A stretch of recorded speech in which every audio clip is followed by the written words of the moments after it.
اعوذ باللہ السمیع العلیم من الشیطان الرجیم بسم اللہ الرحمن الرحیم رب اشرح لی صدری ویسر لی امری واحلل عقدۃ من لسانی ویفقہوا قولی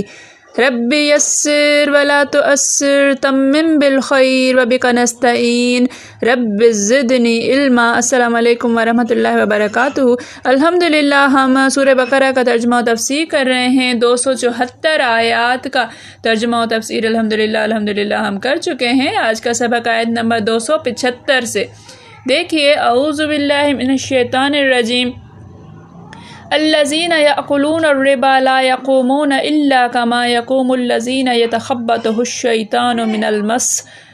الذین وہ لوگ جو یأکلون کھاتے ہیں، جمع کا صیغہ ہے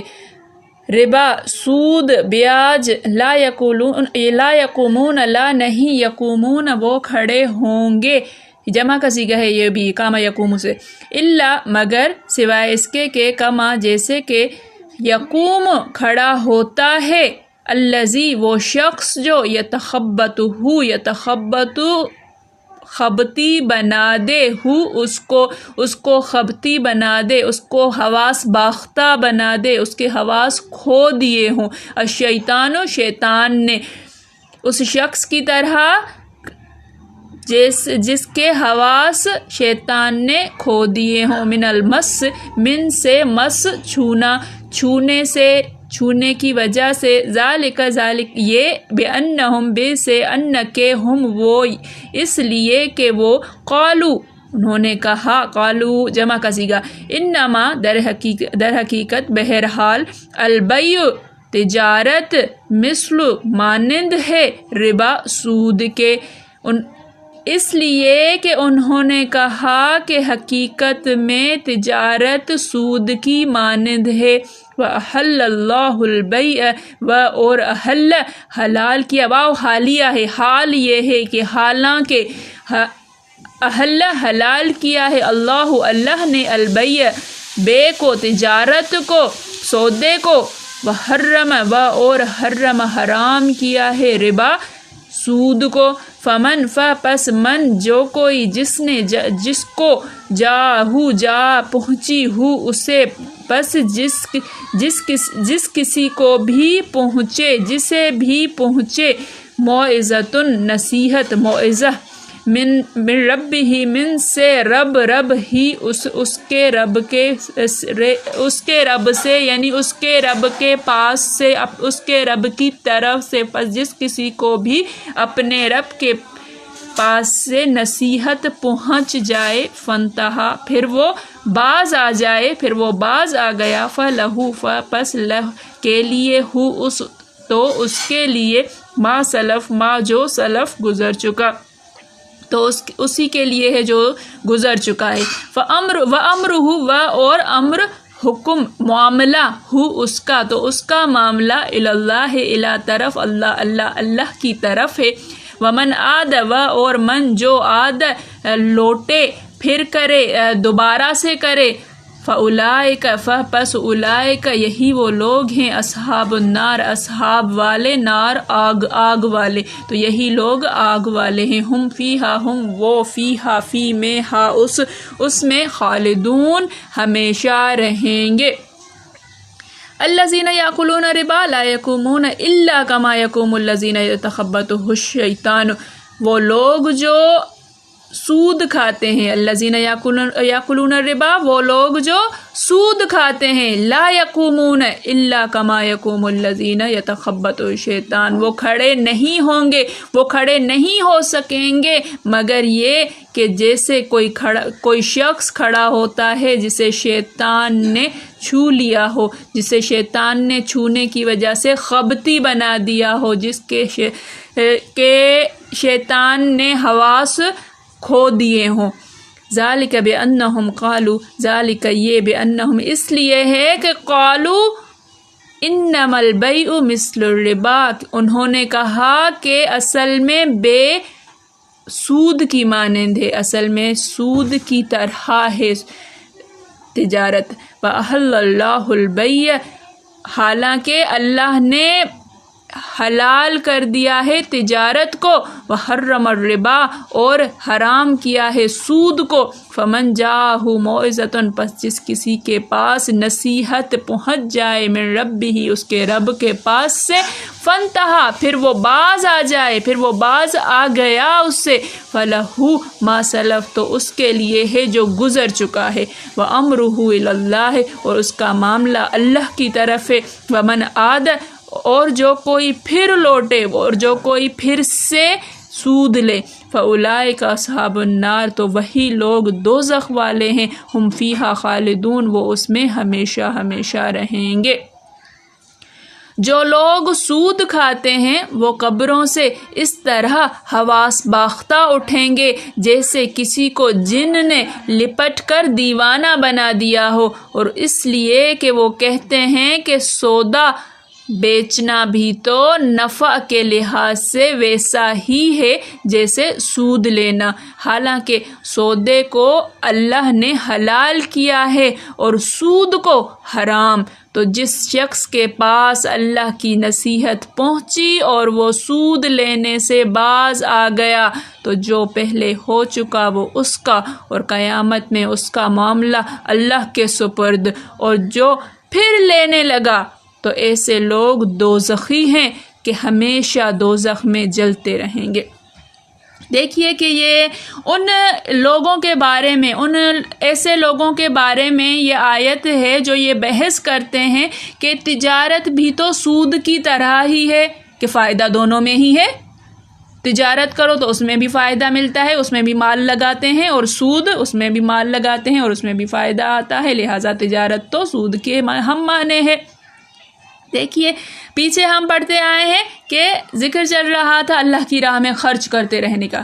اللہ کی راہ میں خرچ کرنے والے لوگوں کا، وہ لوگ کیسے ہوتے ہیں، ان لوگوں کے لیے کیا کچھ ہے، ان لوگوں کے لیے اللہ تعالیٰ نے کیا نعمتیں تیار کر رکھی ہیں۔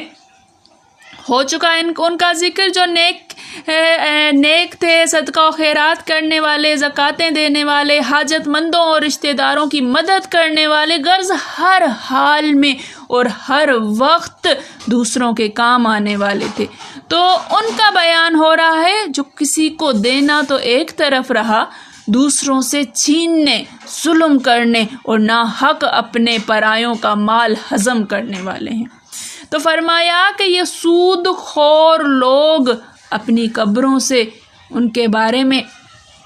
دیوانوں اور پاگلوں اور خپتیوں اور بے ہوشوں کی طرح اٹھیں گے، پاگل ہوں گے، کھڑے بھی نہیں ہو سکیں گے۔ ایک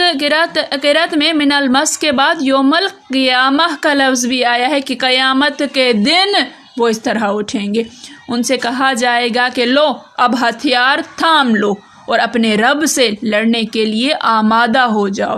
شب معراج میں نبی کریم صلی اللہ علیہ وآلہ وسلم نے کچھ لوگوں کو دیکھا جن کے پیٹ بڑے بڑے گھروں کی مانند تھے۔ یہاں گھروں لکھا ہے، گھڑوں بھی آیا ہے کہ گھڑوں کی مانند تھے، جو مٹکے ہوتے ہیں بڑے۔ پوچھا یہ کون لوگ ہیں؟ بتایا گیا سود اور بیاج لینے والے ہیں۔ اور ایک اور روایت میں ہے کہ ان کے پیٹوں میں سانپ بھرے ہوئے تھے جو ڈستے رہتے تھے۔ اور ایک طویل حدیث میں ہے کہ ہم جب ایک سرخ رنگ کی نہر پر پہنچے جس کا پانی مثل خون کے سرخ تھا تو میں نے دیکھا اس میں کہ کچھ لوگ بمشکل تمام کنارے پر آتے ہیں تو ایک فرشتہ بہت سے پتھر لیے بیٹھا ہے، وہ ان کا منہ پھاڑ کر ایک پتھر ان کے منہ میں اتار دیتا ہے، وہ پھر بھاگتے ہیں، پھر یہی ہوتا ہے۔ پوچھا تو معلوم ہوا یہ سود خوروں کا گروہ ہے۔ ان پر یہ وبال اس باعث ہے کہ یہ کہتے تھے کہ تجارت بھی تو سود ہی ہے۔ ان کا یہ اعتراض شریعت اور احکام الہی پر تھا، وہ سود کو تجارت کی طرح حلال جانتے تھے، جبکہ بے پر سود کا قیاس کرنا ہی غلط ہے۔ بے تجارت جو ہے اس پر جو سود کا قیاس کرنا کہ یہ اسی کی طرح ہے، یہ قیاس ہی غلط ہے۔ حقیقت تو یہ ہے کہ مشرکین تو تجارت کا شرعاً جائز ہونے کے قائل ہی نہیں تھے، ورنہ یوں کہتے کہ سود جو ہے وہ بے کی مثل ہے، یہ نہ کہتے کہ بے جو ہے مثل ہے سود کے۔ ان کا کہنا یہ تھا کہ تجارت اور سود دونوں ایک جیسی چیزیں ہیں۔ پھر کیا وجہ ہے کہ ایک کو حلال کہا جائے اور دوسرے کو حرام؟ پھر انہیں جواب دیا جاتا ہے کہ حلت و حرمت اللہ کے حکم کی بنا پر ہے، اور یہ بھی ممکن ہے کہ جملہ بھی کافروں کا ہی قول ہو، تو بھی انتہائی اچھے انداز سے جواباً کہا گیا۔ اس میں مصلحت الہیہ کو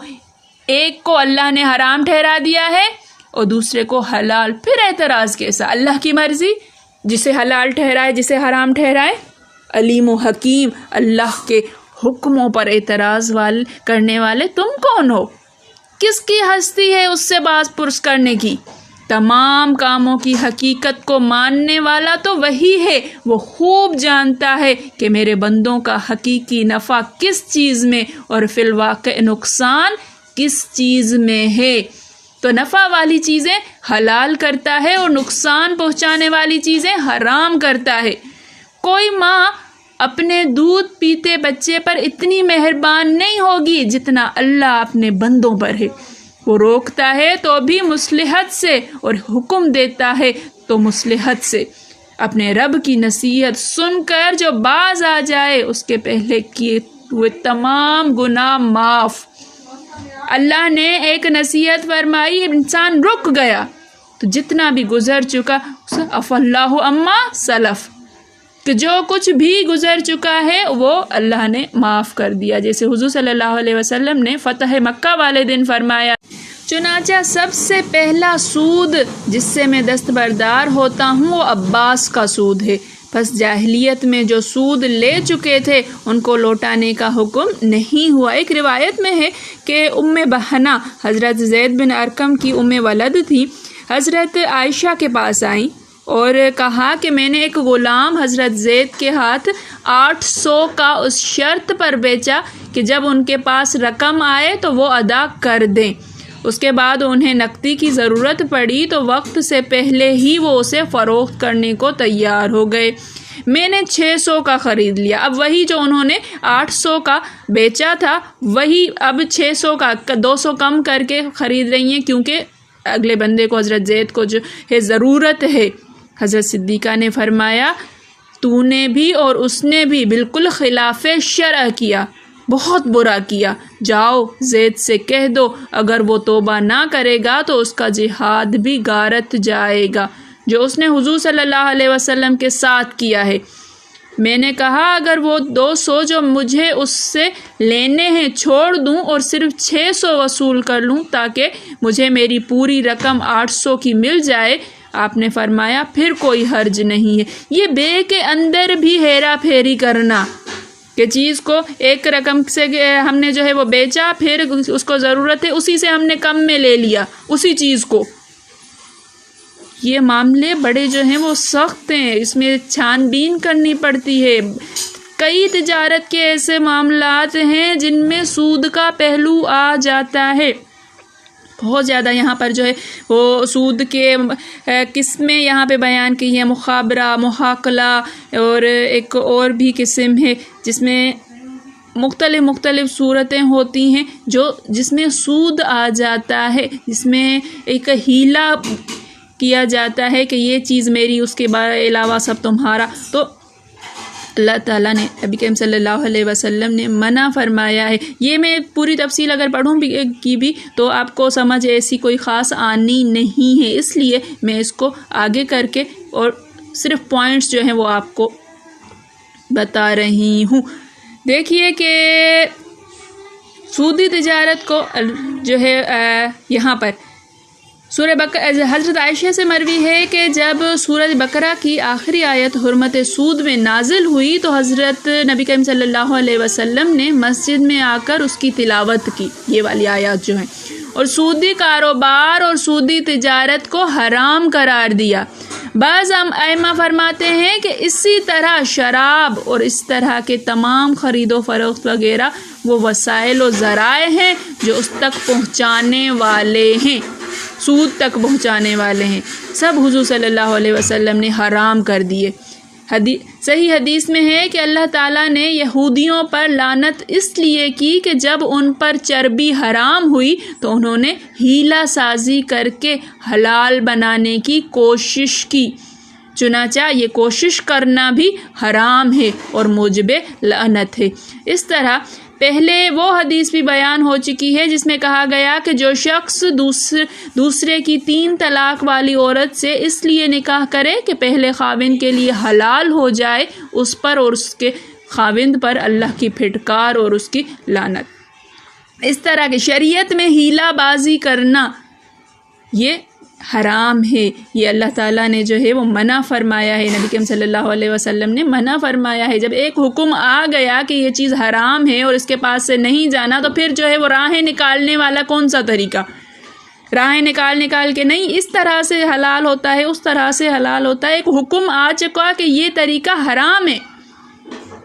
حدیث شریف میں ہے کہ سود کھانے والے پر، کھلانے والے پر، شہادت دینے والے پر، گواہ بننے والوں پر، لکھنے والے پر، سب پر اللہ کی لعنت ہے۔